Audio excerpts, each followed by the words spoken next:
Onlar daha iyi yarınların peşinde koştular.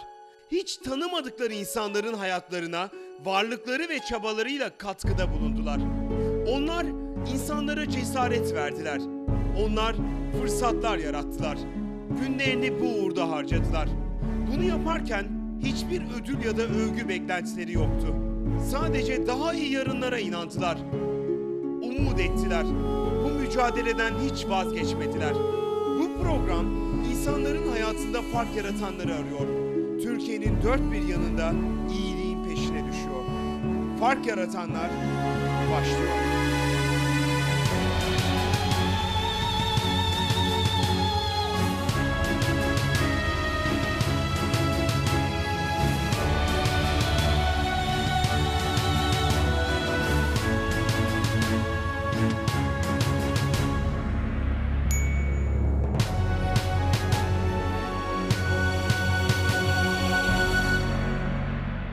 Sevgili seyirciler, CNN Türk'te her pazar 18.30'da ekrana gelen yeni bir Fark Yaratanlar hikayesine hoş geldiniz. Türkiye'nin fark yaratan insanlarının A takımını kurmaya çalışıyoruz. Tam 32 ayrı bölümde sizlere Türkiye'de fark yaratan isimleri tanıtmaya çalışıyoruz. Türkiye'nin dört bir tarafını dolaşıyoruz. Sadece İstanbul'da, Ankara'da değil, Anadolu'nun dört bir tarafında çevrenizde bulunan fark yaratan insanları arıyoruz, bulmaya çalışıyoruz. Tabii rehberimiz de sizsiniz. Siz öneriyorsunuz. Sabancı Vakfı'ndaki özel bir jüri, özel bir kurul bunu değerlendiriyor ve biz de sizlere bu insanları tanıtıyoruz. Bugün tanıtacağımız isim de Tahsin Aksu. Tam bir fark yaratan. Üstelik Van'da fark yaratan bir isim. Yaptığı çalışmalarla özellikle Gevaş'ta hem kadınların hayata katılımını sağlamış, daha da önemlisi ilçede okuyan nüfusun da artışında büyük rol oynamış. Tahsin Aksu'nun hikayesi hepinize ilham verecek bir hikaye. Sıradan insanların, aramızdaki insanların neler yapabileceğinin de hikayesi. İşte bu haftanın fark yaratanı. Zuhre kurtiye dilgeşi, zuhre sebra cumati, zuhre kurtiye dilgeşi, zuhre sebra cumati. Güzel şeylerin çok gelmediği, geldiğinde de az kaldığı bir şehre, günlerin birinde bir kütüphane müdürü atanır. Ve şehre bir güzellik gelir. Güner Bey, affedersiniz, sizi ne görevle gönderdiler acaba? Ben şehrin yeni kütüphane müdürüyüm efendim. Kütüphane mi? Evet. Kütüphane müdürü mü? Kütüphane! Hay maşallah. Vay ne şeref ya, ne şeref, ne şeref, ne şeref Güner Bey, tebrikler. Demek bir de kütüphanemiz olsa, işte bitti. Değil mi? Yok mu? Maalesef. Daha ilk defa bir muhabbete adı geçiyor.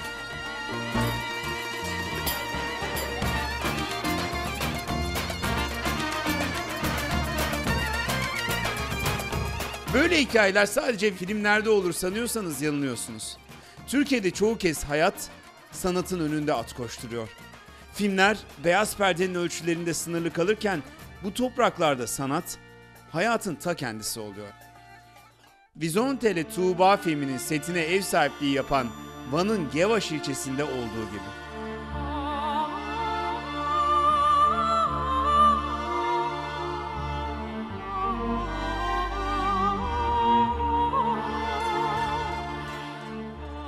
Gevaş, Artos dağlarının eteklerinde yer alan, Van Gölü'ndeki Akdamar adasını seyredalan 30 bin nüfuslu, küçük ve şirin bir ilçe. 4 yıl öncesine kadar Gevaş da bu coğrafyanın kaderine ortaktı. Fakat bu küçük ilçeye günlerden bir gün hayalleri ve idealleri Van Gölü'nden daha büyük bir kaymakam atandı. Gevaş'ın kaderi değişti.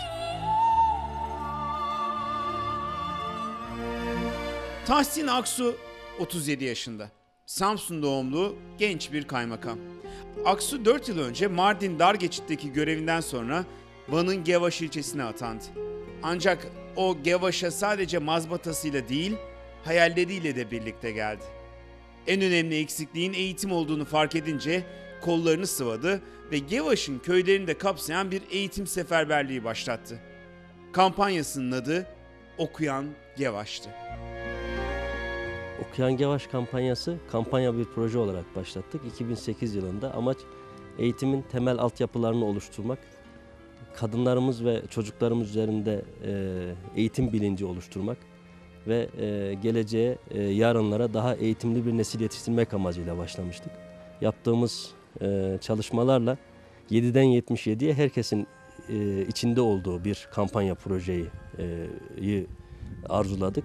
Bunun için de 13 projeyi içinde barındırarak kadınları, engellileri, çocukları, ilköğretim öğrencileri özellikle, bunun dışında cezaevi sakinlerimize her birine ayrı bir proje olarak uygulamaya başladık. 2 yıldır devam eden bu kampanya projemizde hedefimiz okuma yazma bilmeyenleri okur yazar hale getirmekti. Yavaşta da kişi başına bir kitaba ilk yıl hedefimizde ulaşmak, 30.000 kitap okumasını hedeflemiştik. 2009 yılında ise kişi başına 2 kitabı hedeflemiştik. Yani 60.000 kitap okunmasını. Ve netice itibariyle şu oldu. 2008 yılında kişi başına 1 kitap hedefimize ulaştık. 2009 yılında ise şu anda 30.000 nüfuslu ilçemizde 51.000 tane kitap okunmuş oldu. Burada tabii kitap okuma oranlarını yükselten özellikle kadınlarımız oldu. Çünkü Okuyan Gevaş kampanyası içerisinde Evim Okulumdur Benim projesiyle kadınlarımız özellikle dezavantajlı gruplar anlamında daha ön plana çıkmış oldu. Tabii kadınlarımızın okuması çocukların okullaşmasına da etki yaptı. Aynı zamanda kadınlarımızın okuması ilk öğretimi bırakmış kadınlarımızın açık öğretime kayıtlarını da sağladı.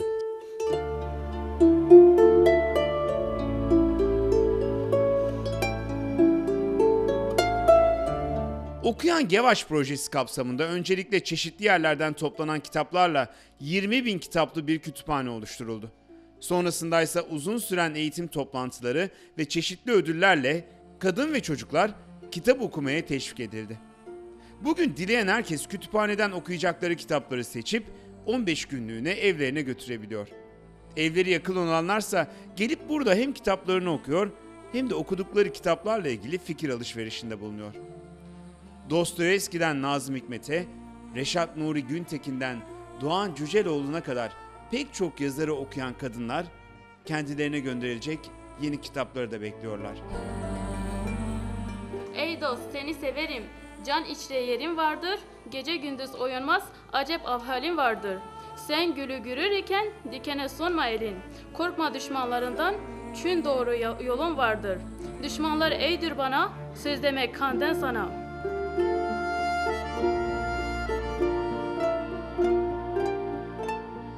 Okuyan Gevaş projesinde hayatında hiç kitap okumamış kadınlara ve çocuklara okuma alışkanlığı kazandırılması için bir ödül sistemi de oluşturulmuş durumda.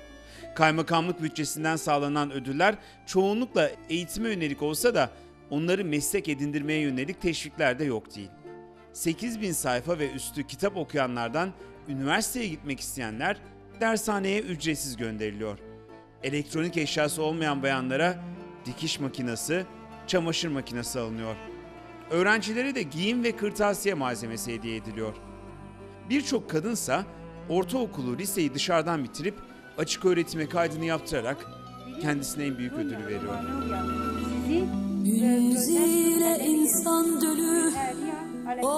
Hayat Karanfil henüz 35 yaşında ama şimdiden 5 çocuklu bir anne. Hayata ağır karanfiller yüklemiş durumda. Ünzile gibi çocuklarıyla büyüdükten sonra bugün hayatını yeniden yaşamak istiyor. Ve yeni hayatını kitapların satır aralarında, kelimelerin dünyasında arıyor. Nazım Hikmet'ten Sevdalı Bulut adlı kitabını okuyorum. Ben Zeytin Dağı'nı okudum. Falih Rıfkı Atay'dan, Halide Edip adı var, Mursal Kımlıev'i okudum. Doğan Cüceloğlu'dan 3 kitap okudum. İşte Yeniden İnsan İnsana, iletişim üzerine okudum. Genelde okumadık, kitap bırakmadık zaten. İşte havzada kalmadığı için şu an... Peki ne mezunusunuz? İlkokul mezunuyum efendim. Peki memnun musunuz? Kitap okumaktan zevk alıyor musunuz? Ne zamandır okuyorsunuz? Yaklaşık 2 yıldır okuyoruz. Evvelden 2000-3000 okuduk. Şu an 10.000 okudum. 2009'da ve 2010 tamamlandık aslında, artık tamamlandı. 2010'un okuma projesi devreye giriyor artık. Okuyoruz. Neler değişti hayatınızda? Ne fark yaratıldı? Artık biz söz sahibi oluyoruz kendi evimizde. Artık işte her istediklerinde çıkıyoruz. Ev dolaşıp kitap okuyabiliyoruz toplu halde. Çok güzel, çok bizim hayatımızı bayağı da değiştirdi efendim. Bakın gördüğünüz gibi dişlerim çürümüş. Daha doğrusu yaptıramadım. Sayın Kaymakamım şu an söz verdiği dişlerini de yaptıracağız. Yani maddi ve manevi işte yardım oluyor bize. Yılda 20 kişiye bir kitap düşen Türkiye'de 30 bin nüfuslu Van'ın Gevaş ilçesinde Okuyan Gevaş projesiyle bir yılda 33 bin kitap okundu. 570 ev hanımının kitap okumaya katılmaları sağlandı. Okuduğu kitaplardan 36 kişi dershaneye gitme, 5 kadın çamaşır makinesi alma, 8 kişi eğitim bursu alma hakkı kazandı. Ayrıca Okuyan Gevaş projesinin bir ayağı olan Açıkta Kalma, Açık Öğretimli Ol çalışmasıyla Açık İlköğretim'e 103, Açık Lise'ye 210 kişi kaydını yaptırdı. Kitap pasaportu diye ilk defa Türkiye'de uyguladığımız bizim ilçe kitap pasaportu adıyla. Bu uygulamada bu kitapları okurlarımız alıyor. 30 bin nüfuslu ilçemizde 5 bin tane okurumuz var bizim kütüphaneye kayıtlı şu anda sürekli takip ettiğimiz. Ve kitaplarını alıyorlar. Merkezde haftada bir kitap alıp götüren, okuyan geri getiriyor. Türkçe öğretmeninin eşliğinde mülakat yapılıyor. Okuduğu kitapla ilgili mülakat yapılıyor. Aynı zamanda özetini çıkarıp getiriyor. Herkes mülakattan geçmiş oluyor. Köylere de ayda bir gidiyoruz. Ayda bir gittiğimiz bu çalışmalarda fedakar öğretmenlerimiz yine kar kış demeden gezip dolaşıyorlar. Burada mülakatlarını aynı şekilde yapıyorlar. Okunan kitaplarının özetlerini alıyorlar. Daha sonra da kayıtlarımız devam ediyor. Sene sonunda değerlendirmesini yapıyoruz. Sene sonu değerlendirmesinde de kimin ne ihtiyacı varsa. Yani dershaneye gitmek isteyen oluyor. Evine eşya almak isteyen oluyor. Ya da evini yaptırmak isteyen oluyor. Çok kitap okumuşsa biz ona destek olabiliyoruz. Zaten mağdur ve fırsat eşitliği yaratma anlamında bunu düşündüğümüz için biz genelde imkanı kıt insanlar, kitap okumaya bu anlamda fırsat eşitliğini oluşturmaya çalıştığımız insanlar, dezavantajlı gruplar dediğimiz gruplar. Bunlara yerel imkanlarla destek olmaya çalışıyoruz.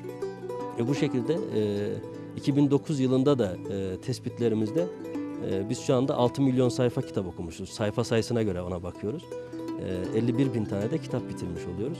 Özellikle öğrencilerde farklı uyguladığımız burada soru çözme, üniversitede soruyu anlama, SBS'de soruyu anlama, ÖSS'de yeni değişen sistemde soruyu anlama kabiliyetlerini geliştirmiş oluyor ki bu önümüzdeki dönemlerde de önemli bir miras olarak kalacaktır.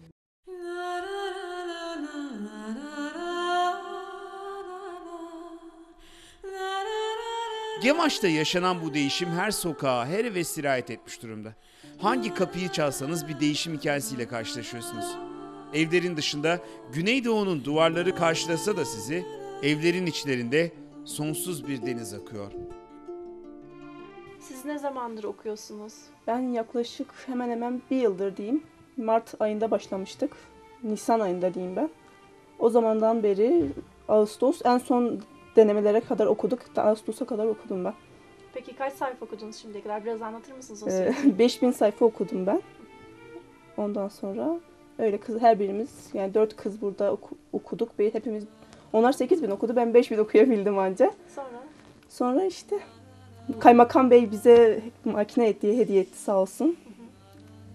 5000 sayfa karşılığında. Peki mesela neler değişti hayatınızda? Vallahi hayatımda yani insanın görüş açısı değişiyor en azından. Yani dünyaya bakışı, başka dinler, başka insanların hayatları, her konuda insanlar başka gözle başka dünyaya bakabiliyor bence. Suç ve Ceza'yı okudum ben. Ondan sonra Reşat Nuri Gültekin kitaplarını okudum. Yaşar Yaşamaz'ı okudum. Yani bayağı bir okudum da şu an aklımda. En çok? Vallahi en çok anlayabildiğim kadarıyla Reşat Nuri Gültekin'in kitaplarını anladım. Ondan sonra Turgut Özakman'ın Diriliş kitabını okudum, beğendim. Dostoyevski'nin kitabını okudum, Suç ve Ceza, onu da çok beğendim. İlk başta okuduğumda bir 10 sayfa falan alıyordum, çok sıkılıyordum. Sonra alıştım artık, yani günde bir 100 sayfa falan yapabildim. Hani insan isteyince demek ki azim olunca okuyabiliyor.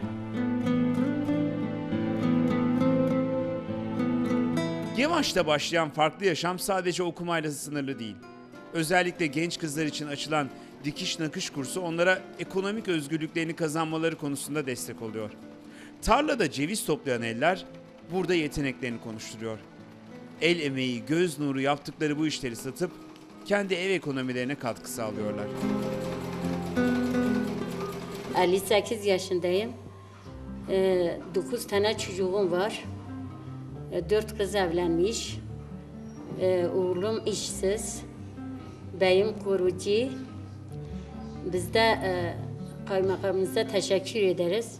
Bu kurs açtığı için bize maddi destek yaptı. Allah razı olsun. Burada geldiğim zaman elde bir şey öğreniyorum. Arkadaşlarla tanıştım, köylerden gelenleri tanıştım, milleti gördüm. Biz sergi açacağız, ürünlerimizi açığa çıkaracağız inşallah.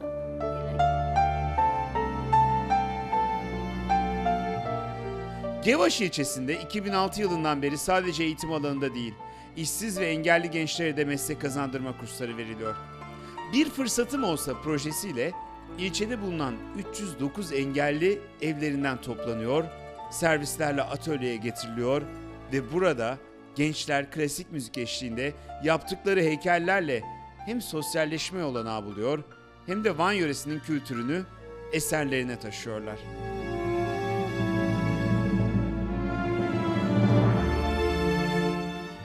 Fırında çalışırken makineye kaptırdım kolumu. O gün bugün engelliyim işte 10 senedir. Peki daha zorluklarını çekiyor muydunuz okulda? Okulda tabii ki zorluklar vardı yani maddi manevi bayağı zorluklarımız vardı. Onun için çalıştık, boyacılık yaptık. Her yerde kahvecilik yaptık. Çünkü bütün eve ben baktığım için bayağı zorluk çektim ben. Daha sonra burayla tanıştınız. Evet, burayla tanıştım kaymakamımız tarafından. Vallahi hayatımız şu an bayağı iyi değişti yani bayağı zevkli bir işle uğraşıyoruz. Zaman geçiyoruz yani de güzel bir şey yani. Nasıl hissettiriyor size? Daha önce resim yapar mıydınız, sever miydiniz okuldayken? Okuldayken yapardım ama böyle değil. Normal resimler yapardık ama bunlar daha zevkli. Bulunduğumuz ilçe küçük bir ilçe. Yapabileceğimiz şeyler çok sınırlı. Onun için bizim için çok güzel bir şey oldu bu. Kaymakamımız tarafından bu proje. Hem bizim iş açısından hem kendimizi geliştirme açısından çok iyi bir proje oldu.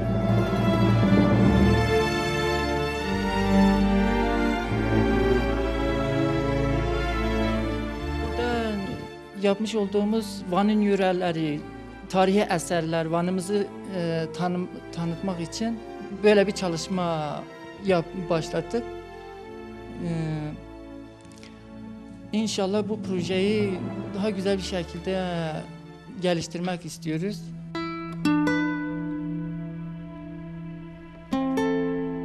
Eskiden ben köylere geziye gittiğimde sadece erkeklerle görüşürdük ve konuşurduk.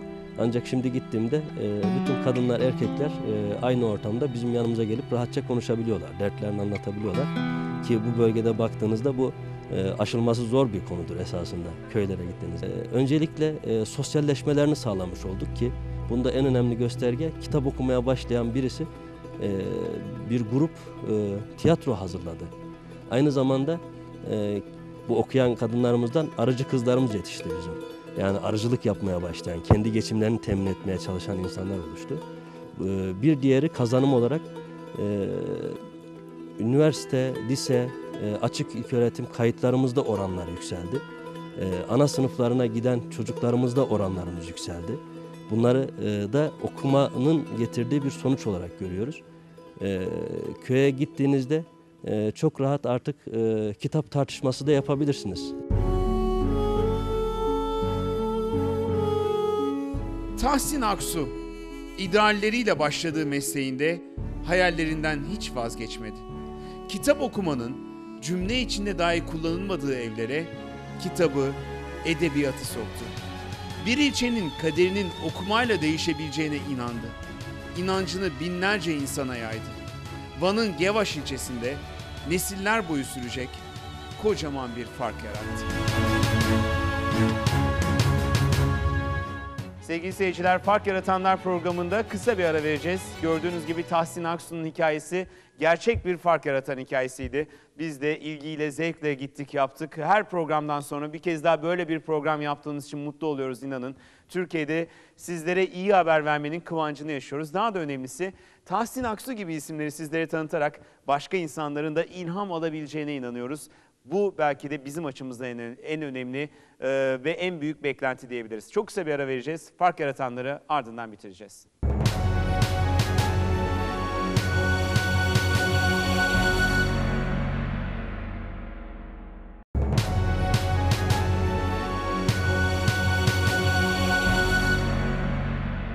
Sevgili seyirciler, Fark Yaratanlar programını Sabancı Müzesi'nden The Seed Salonu'ndan sunuyoruz sizlere. Siz de eğer bir fark yaratan olduğunuza inanıyorsanız ya da çevrenizde fark yaratan birileri olduğunu düşünüyorsanız onlardan hiç izin almanıza gerek yok. Lütfen www.farkyaratanlar.org adresine girin ve oradaki formu doldurun ya da bizi arayın. 212 alan kodumuz, 249 23 14 telefonumuz. Her zaman karşınızdayız ve her zaman Türkiye'nin fark yaratanlarını ekrana getirmeye talibiz. Fark Yaratanlar programının bugün sonuna geldik. Yeni bir programda buluşuncaya kadar Sabancı Müzesi'nden, The Seed Salonu'ndan iyi akşamlar, iyi geceler diliyorum. Onlar daha iyi yarınların peşinde koştular. Hiç tanımadıkları insanların hayatlarına varlıkları ve çabalarıyla katkıda bulundular. Onlar insanlara cesaret verdiler. Onlar fırsatlar yarattılar. Günlerini bu uğurda harcadılar. Bunu yaparken hiçbir ödül ya da övgü beklentileri yoktu. Sadece daha iyi yarınlara inandılar. Umut ettiler. Bu mücadeleden hiç vazgeçmediler. Bu program insanların hayatında fark yaratanları arıyor. Türkiye'nin dört bir yanında iyi